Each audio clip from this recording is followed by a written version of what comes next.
Hey guys, welcome to another episode of Foresight TV. On this Friday, I've got my good friend Lola Rain here.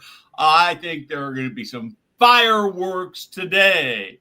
We are going to be talking about proper language and ageism. And actually, Lola's got a brand new venture, a couple things she's working on that are really, really cool. And I'm very excited that we will get to. But before we jump into the conversation, this.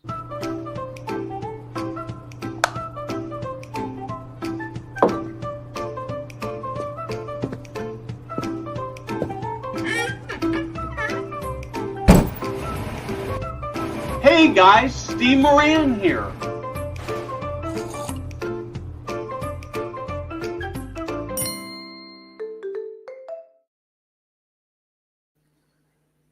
Well, Lola, welcome.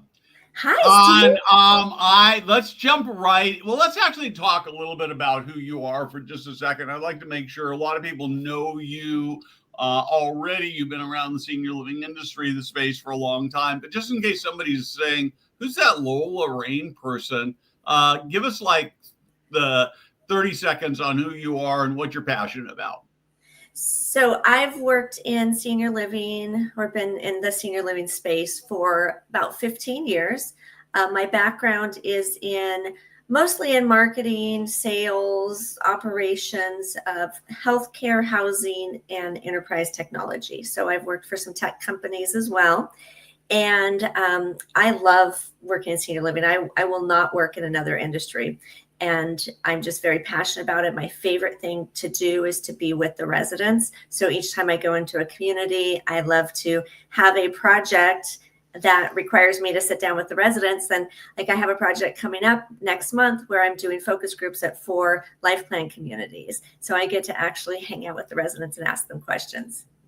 Cool. So we were both at Mary Furlong's Boomer Summit maybe 2-3 months ago now, I guess 3 months ago. Yep. And you did a session on language that I participated in. We didn't see it exactly eye to eye, but let's dig into language and why you think it's important. And I'll talk a little bit about why I'm a skeptic. So first off, the presentation I gave was Words Matter. And the audience at Mary Furlong's Longevity Summit was mixed in between people who work in senior living, startups who are developing products for senior care. And so my job was to give them a framework on how to talk about aging and what their perspective on aging could be. Or should be, right? And great discussions. This was one of the best conversations because the whole room, about 50 people, were participating in what should we be saying, right? And one of the big things that I get on my high horse about is we shouldn't be using the word facility. And so you'll see my no F-bomb shirt here, right? Yep. And I've got a shirt also that says "Watch what you say," right? Yep. So that's the campaign that I'm working on right now is how do we get the word out to the entire industry about not using the word facility? We say it, we have these conversations within sales and marketing, within leadership. We don't use the word facility, but the front line does. As leaders, we need to tell the front line why the word facility is not a great word in our industry. And that, the reason behind that, which you may disagree with, is because we offer homes. We're not a place of storage. We're not an Amazon warehouse. We're not a prison facility, right? We have homes where people live and work. And by using the word facility, we're diminishing the importance and the purpose that happens within our communities.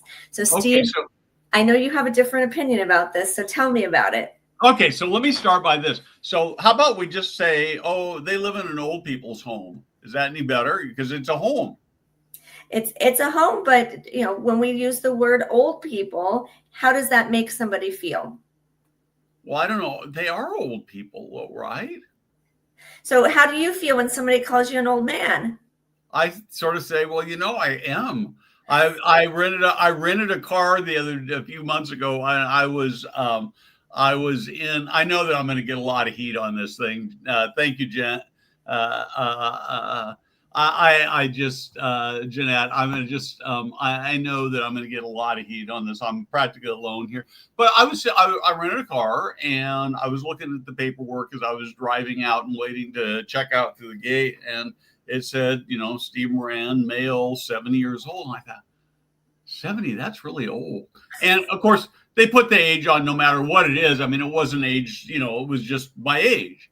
But I realized, in fact, just this week, I was at the dentist. Now, this was a little ageist, and he's a friend of mine. He's not just my dentist. But he looked at me and he says, so now that you're kind of your age, do you have trouble remembering names more than you used to? And I don't know exactly where that came from, but it was an interesting question. And I'm going to confess, I do have trouble with names. I think it's less about my age, though, than the fact that I interact, going to conferences, I interact with probably 1,500 people a year or more. And it just, in some sense, you sort of, I've given up because there's so many. So anyway. Well, there's research that shows forgetting names has nothing to do with age. You can have the same issues at 20 or 30 years old that you can have with remembering names when you're older. Well, and I would say in fairness, I think that the older we get, we know more stuff. And so there's more stuff to forget. Right. And so I don't worry. I actually don't worry about that as being an age problem. But so let's go back to this facilities thing. So I think words are important because they're how we communicate language. And if facility is I don't use facility. I don't like the word. I'm going to start by saying that I wouldn't want my team members, if I were operating the community, I wouldn't want my team members, except perhaps two cases I make exceptions. It's a word that's still largely used for skilled nursing. And I've been in a few assisted living communities that I can only call facilities. Right. Because they're terrible. And Steve, on the landing page that I just launched, the landing page is watchwhatyousay.org.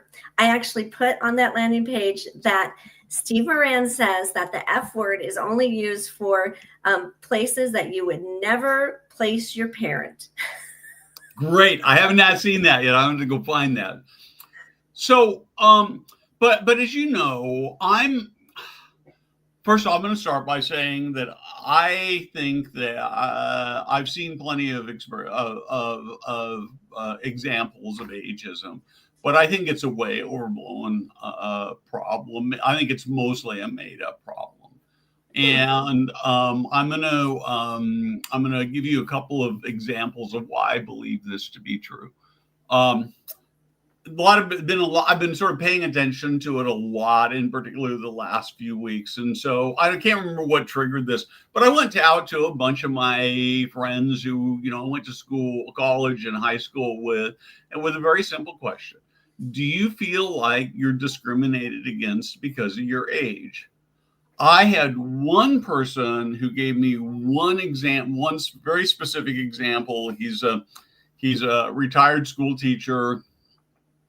Change in rules. So if he gets 3 more quarters of work for a private employer, he has access to Social Security benefits. He applied for a job as a driver at with a parts store, and they said no. And he's convinced, and I'm convinced, that it was because of his age, because he's certainly very capable of doing that.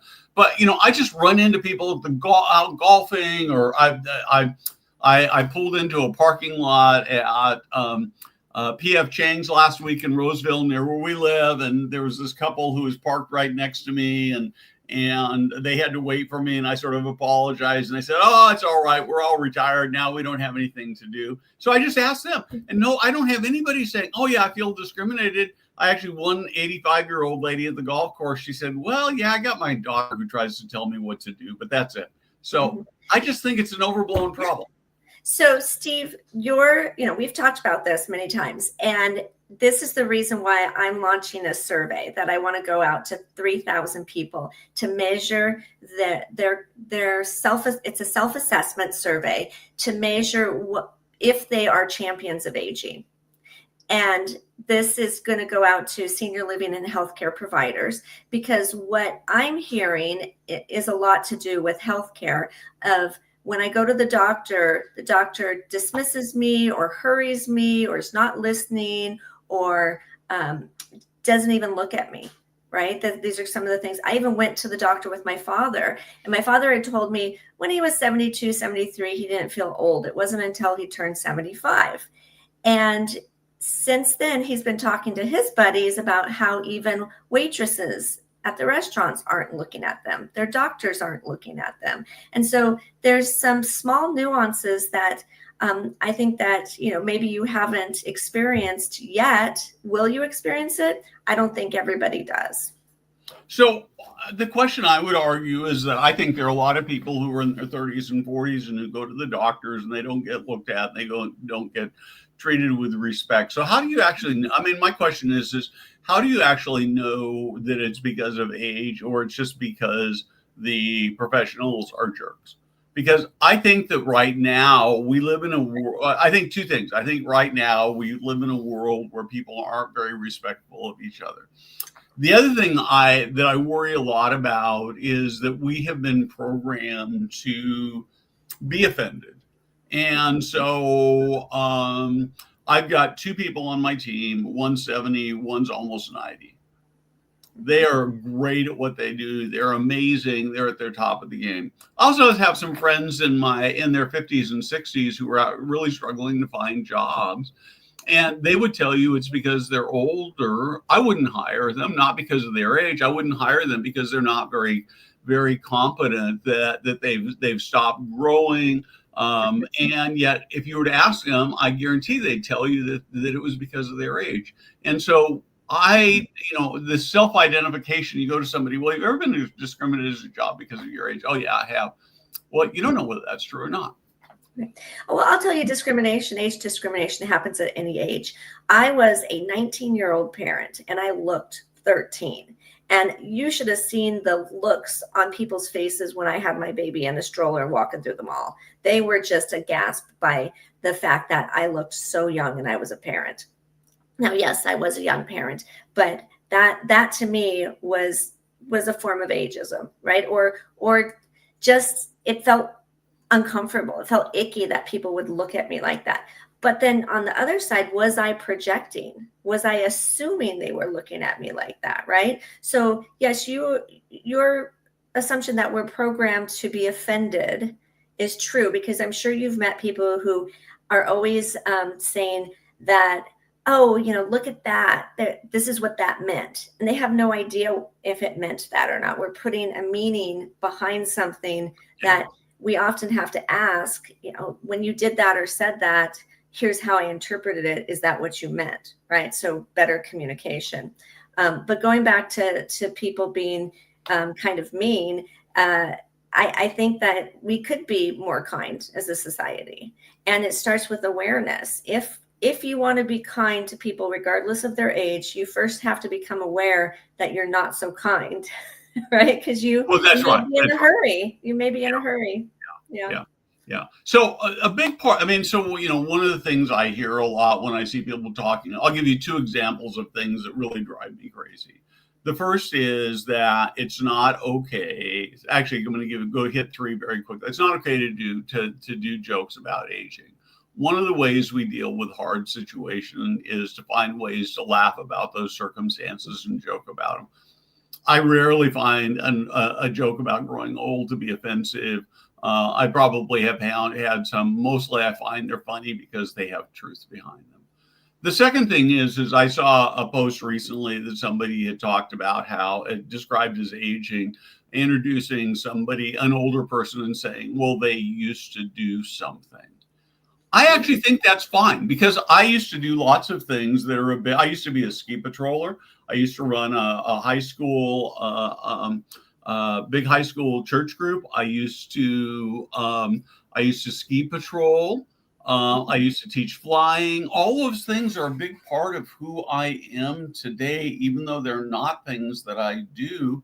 And I don't know. I've got a good friend of mine, somebody who had lived a very successful life, and now she plays pickleball 5 or 6 days a week because it makes her happy. But I don't know that she would describe herself as saying, this is my identity. It's just, I'm in retirement and this makes me happy. And so and I'm not sure she'd be really proud if somebody said, oh yeah, this is my friend Carol, and all she does is play pickleball every day. So I don't know. I think we get too worked up over this stuff. Well, yeah. I mean, I'm sure we do. But that doesn't stop the fact that there are a lot of people out there who are talking about this. There's an organization, Change the Narrative. There's a woman I just was introduced to yesterday who has redone holiday cards and greeting cards to not be ageist. That's something that Bob Kramer talked about at SLIF back in June. He was doing a presentation and talked about how greeting cards are over the hill, that kind of thing. How him and his wife went to one of the greeting card companies to try to change the way that aging was described on these cards, right? So that's people trying to make a difference, and it's because they want to make a difference. So, but not everybody cares. Yeah, but here's the problem with this, Lola, that gets me. There are older people out there right now who are being scammed out of their life savings. There are older people who are in senior living communities who are not being listened to or paid attention to. There are in fact older people who are going into medical facilities.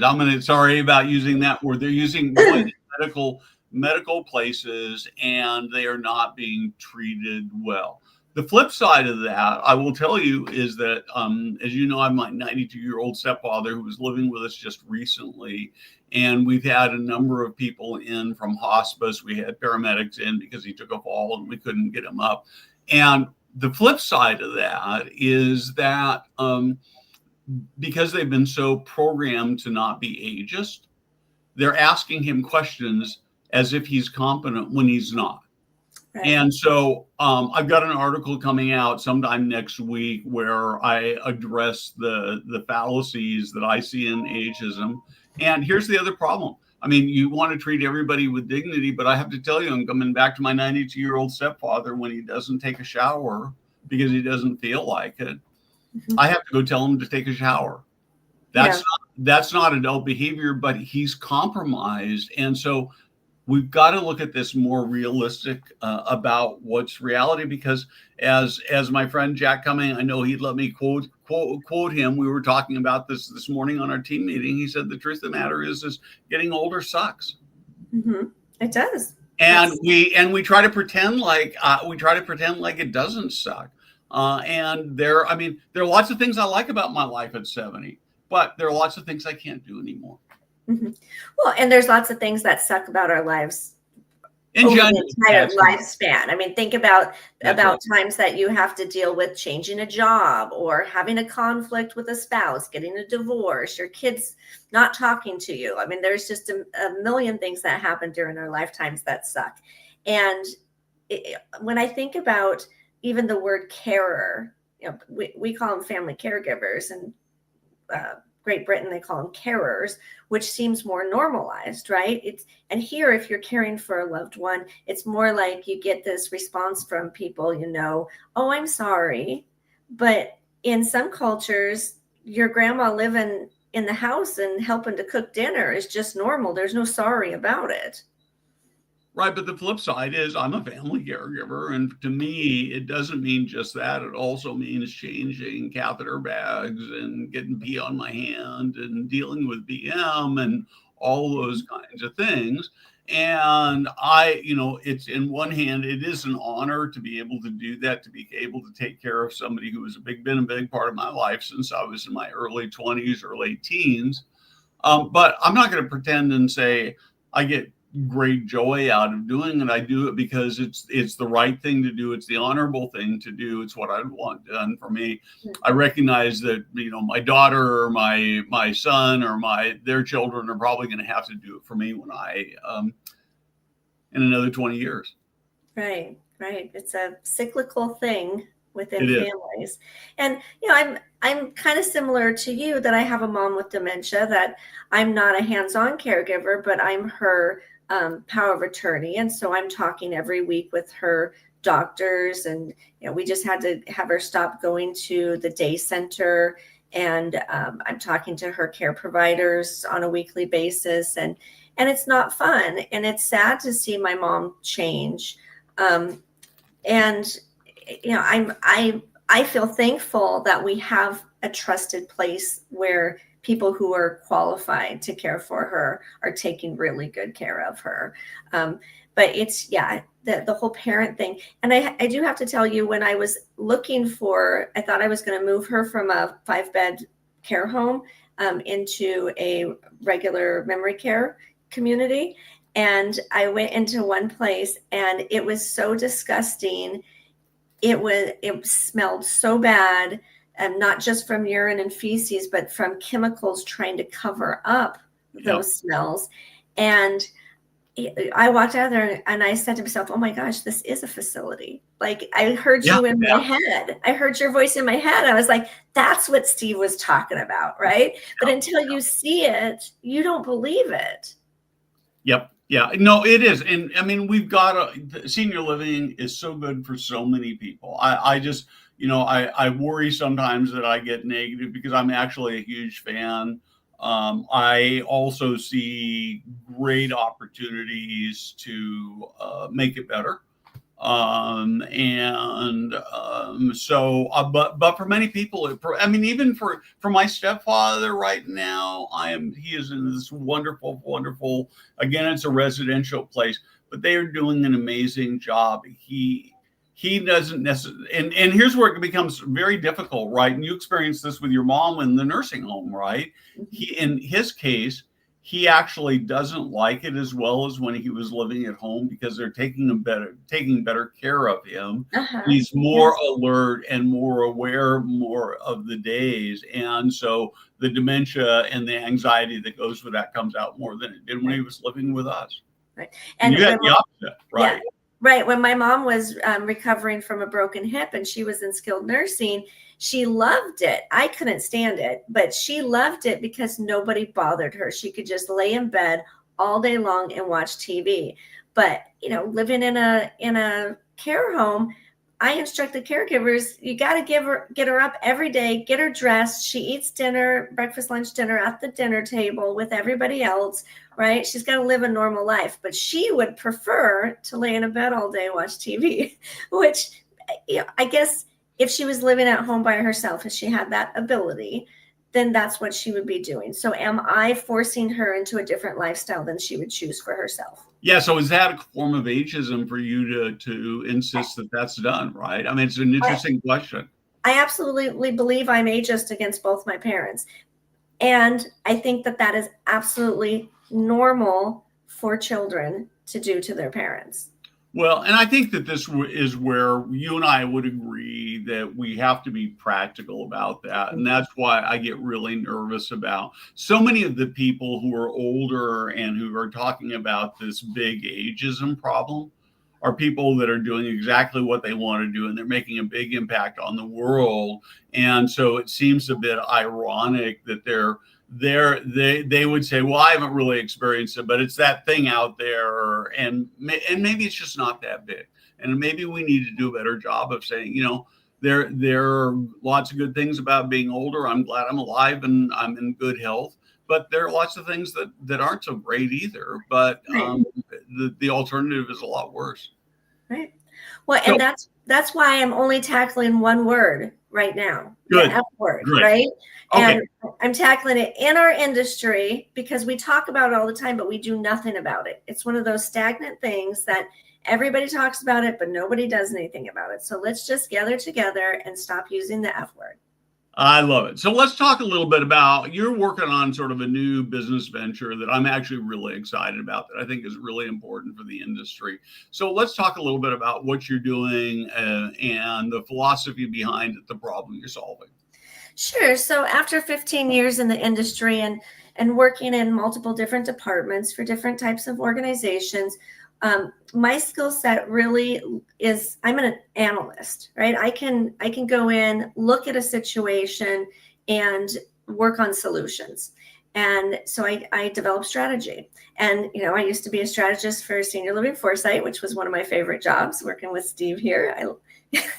But you're a fun coworker and boss.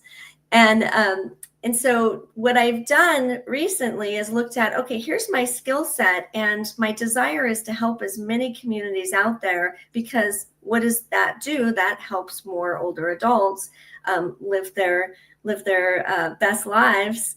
And what I've done is I've packaged an assessment, a community assessment. So if you have a struggling community, if your occupancy is low and you're trying to grow your census, what I do is I come in for a week and I do an assessment. I look at your marketing pipeline, your sales conversion. I talk to residents, and I find areas that residents love about your community. Those are untapped opportunities. If they love something about your community and you're not using that in your sales and marketing, then that's a missed opportunity. I talk to staff. I collect staff stories, because your staff works there for a reason, and there's things they love about it. And highlighting staff, I see more and more companies doing that nowadays. But there are so many staff stories to be told, and highlighting your staff. So I go in, I do that, as well as a competitive analysis. I look at how your competitors are talking about themselves and compare that to the way that you're talking about yourself. And then I put that together into a report with a 30, 60, 90-day action plan. So now you have a roadmap to recovery. And if you need help with each of those steps, because it's designed to do it in-house, but if you need help with those steps, then I can help, or anybody in my circle of influence would be happy to help as well. So one thing I would like to add to that, and I'm sure this is part of your roadmap, and is that even if you've got a building that's full, you might have stuff that you could be doing a lot better. And I would argue that if you're full and you're paying fees to a Place for Mom or caring.com, if you're doing it right, you shouldn't need to do that. The 6-bed that my stepfather's in, the guy who owns it has 4 homes that he's doing this in. They are the most expensive in the area, and we're very blessed that my stepfather was a good investor and a good saver, and so we had plenty of money to be able to pay that. And I will tell you that even though he's the most expensive, he's got a 5-month wait list. And he doesn't use referral agencies, so he doesn't have that expense. So even if you're paying that, even if you're full, you ought to be talking to Lola, because honestly, not paying 2 or 3 referral agency fees, maybe less than that, you paid for what Lola's done for you, and you'll have happier residents, happier family members, and happier team members, right? Right. And there are things that probably can be made more efficient besides just paying referrals, but looking at your CRM, looking at your pipeline. If you're full and you don't have a really good wait list, how are you going to develop that wait list? There's always work to be done. You got a clean house, even if your house is already clean, right? Because it is going to get dirty. That's right. And then you can get these shirts, right?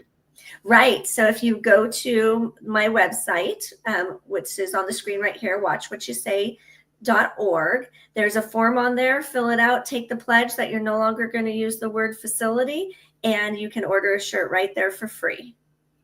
Fantastic. You could go broke on that, though, Lola. No, it's only a 5-day promotion, so you only have it's a 5-day promotion, so you better get on that. October 15th. And I'll be wearing these shirts at Smash. I have a presentation I'm doing on October 22nd at 11 a.m. The presentation is on redefining luxury in a saturated market. So make sure if you're coming to Smash, check that out. I'd be happy for you to be in the audience. And then I'm also speaking at Leading Age National in Boston. Tom Sanders, the photographer, and I will be speaking on Sunday, November 2nd at 4 p.m. And our topic is on website differentiation and ADA compliance, FHA compliance, how to not get in trouble with your website. Terrific. I am looking forward to seeing it. A big chunk of the Foresight team will be at Smash and ACA coming up in about 10 days. Jada, who's producing behind, will be at Smash for the entire time. Rachel and I will be bouncing back and forth at ACA NCal and Smash, probably more at ACA NCal this year. And we'd love to connect. One of the things we're doing is a bunch of little short video interviews. So we'd love to catch up with you for just a couple minutes. And I don't know, Jada's got some crazy cool stuff that she's doing that's going to be a little different than what I'm doing. And so look for her. But we're looking to generate a lot of content. And Lola, thank you for your passion for the industry. And I want to give one shout out because Jeanette, she said something a minute ago. Yep. Do you remember how we met her? I don't. You and I met her in February of 2020 at Nick in San Diego. Really? She's been a follower since then. That is cool. I see this age thing is real. I'm losing my memory. So anyway, thank you very much. Great, amazing conversation as always. Thank you for your passion. Thank you for watching. We'll be back next week with 2 great shows on Tuesday and Friday. Great. Last word? Have a great weekend, everybody. I look forward to seeing you at an upcoming conference.